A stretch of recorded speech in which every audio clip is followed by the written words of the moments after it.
இந்த நாளில் நல்லா கவனித்து பாருங்கள். இந்த வருஷத்தில் கர்த்தர் நமக்கு ஒரு புதிய துவக்கத்தை வைத்திருக்கிறார். நீங்கள் எதை குறித்தும் கலங்காதீங்க, வேதனைப்படாதீங்க, துக்கமாக இருக்காதீங்க, சந்தோஷமாக இருங்க, விசுவாசத்தோடு இருங்க. புதிய துவக்கத்தை உங்கள் கண்கள் பார்க்க ஆரம்பிக்கும்.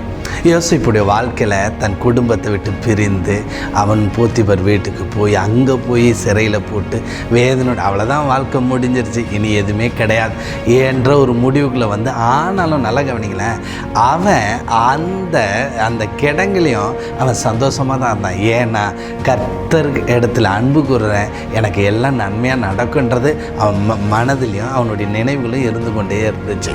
அதனால் என்ன நடந்துச்சு தெரியுமா? அந்த சிறையில் இருக்கும்போது அவனுடைய வாழ்க்கையில் கர்த்தர் புதிய துவக்கத்தை உண்டு பண்ணுறதை நடக்க ஆரம்பிக்கிறது. அது நடந்துச்சு பாருங்களேன். 41:14 அப்பொழுது பார்வோன் யோசேப்பை அழைப்பித்தான். அவன் தீவிரமாய் காவல் கிடங்கிலிருந்து அழைத்து கொண்டு அவனை எல்லாத்தையும் அலங்கரிச்சுட்டு அவனை அழைத்து கொண்டு போகிறாங்க.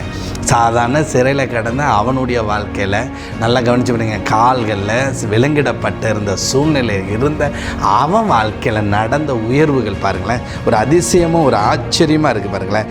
40வது வசனத்தில், நீ என் அரண்மனைக்கு அதிகாரியாக இருப்பாய், உன் வாக்கின்படி என் ஜனங்கள் எல்லாரும் அடங்கி நடக்கக்கூடாது, சிங்காசனத்தில் மாத்திரம் உன்னிலும் நான் பெரியவனாக இருப்பேன்.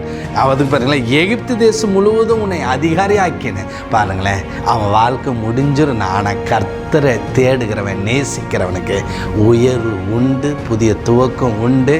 அதனால் நீங்கள் சந்தோஷமாக இருங்க, விசுவாசத்தோடு பேசுங்க, கர்த்தர் உயர்த்துவார்.